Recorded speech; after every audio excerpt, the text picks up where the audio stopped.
क्या आज आप इस बात पे कायम हैं कि प्रधानमंत्री जी की साख रुपए के साथ गिर रही है या नहीं? जो 60 रुपए का 94-95 रुपया हो गया, वो दिन कब आएगा हमारे देश का जब हमारा मुकाबला डॉलर से होगा, पाउंड से होगा, यूरो से होगा? भारत के प्रधानमंत्री सबसे ऊपर है। भारत के प्रधानमंत्री का साख क्या है? इसका जवाब यही है, हमारे रुपया ठीक चल रही है और रुपया को प्रधानमंत्री जी ने कहा था कि रुपए के साथ देश की साख गिरती है। अध्यक्ष जी सवाल कर लें दीजिए, नहीं तो मैं छोड़ दे रहा हूँ। आप नहीं अध्यक्ष जी छोड़ दे रहा हूँ, मैं नहीं ले रहा हूँ। छोड़ दो, बैठ जाओ। मैं छोड़ दे रहा हूँ, कोई दिक्कत नहीं मुझे। चलो, जब सवाल करने नहीं देना अध्यक्ष जी तो आप सवाल पूछो ना। जो एक बार माननीय मंत्री जी, क्या आज आप इस बात पे कायम हैं कि प्रधानमंत्री जी की साख रुपए के साथ गिर रही है या नहीं?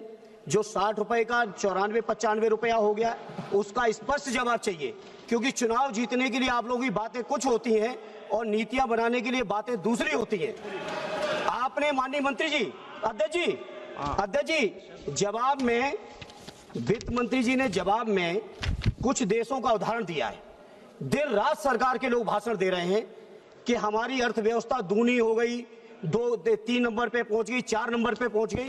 और जब अर्थव्यवस्था के लिए आप जवाब देते हैं रुपए के मुकाबले पे, तो आप उदाहरण के तौर पे दक्षिण कोरियाई बोट कहते हैं, थाई बाट को कहते हैं, फिलीपीन पैसों को कहते हैं। मैं पूछना चाहता हूं, वो दिन कब आएगा हमारे देश का जब हमारा मुकाबला डॉलर से होगा, पाउंड से होगा, यूरो से होगा? जिस तरह चौथी अर्थव्यवस्था की बात करते हो, विकसित देशों से आगे हम कब बढ़ेंगे?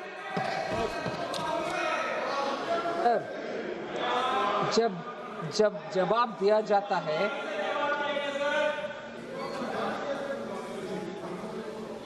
सर, आर्थिक परिस्थिति के ऊपर जब जवाब दिया जाता है, हर आंकड़ा का विवरण के साथ मंत्री जी पंकज चौधरी जी ने जवाब दिया।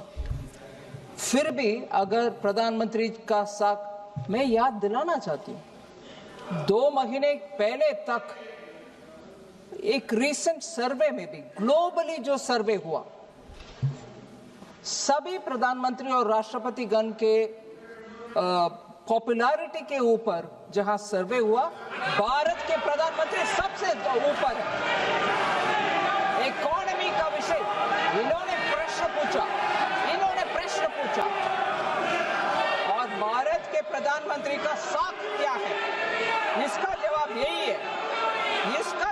यही है, भारत के प्रधानमंत्री के साख ऊपर है। ये लोग उसको पचना मुश्किल समझ रहे हैं, इसीलिए बार बार उसी के ऊपर प्रश्न चिन्ह उठाया जा रहा है। जबकि भारत उठाए, मगर जवाब जब देती हो सुनना चाहिए। Listen to the answer. Sir, Bharat के इकोनॉमी एकदम स्ट्रांग है, हमारे फिस्कल सिचुएशन स्ट्रांग है और फिस्कल डेफिसिट 5 साल में कैसे मेंटेन करके आ रहे, इसके ऊपर पूरे दुनिया में प्रशंसा हो रही है।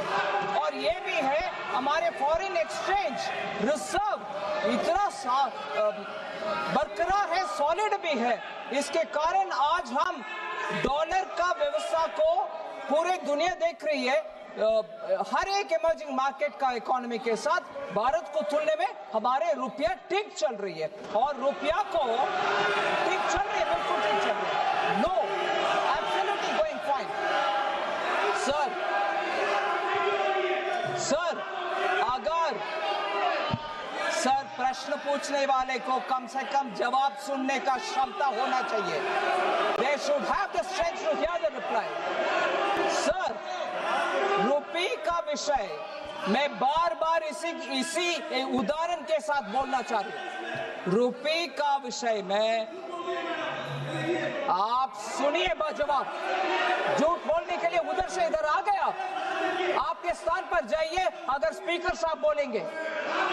सर, रुपये के एक्सचेंज रेट के ऊपर अगर इतना चिंता है, मैं इनसे याद दिलाना चाह रही हूँ, बाकी सब मैक्रो इकोनॉमिक फंडामेंटल्स जब नीचे गिर गए और फ्रेजाइल 5 में हम आ गए थे, वो समय रुपये के ऊपर चिंता हमारे ओर से हम जताया, मगर आज जब फंडामेंटल सब ठीक ठाक है और दुनिया में इतना चल रही है और हर देश के करेंसी ऊपर नीचे जा रही है, इनको सिर्फ एक विषय इनको पकड़ करके हमारी इकोनॉमी को, हमारे देशवासियों का कृषि को, हमारे देशवासियों का मेहनत को अंडरमाइन करने के लिए हमारी ऑपोजिशन अगर है वो ठीक नहीं है।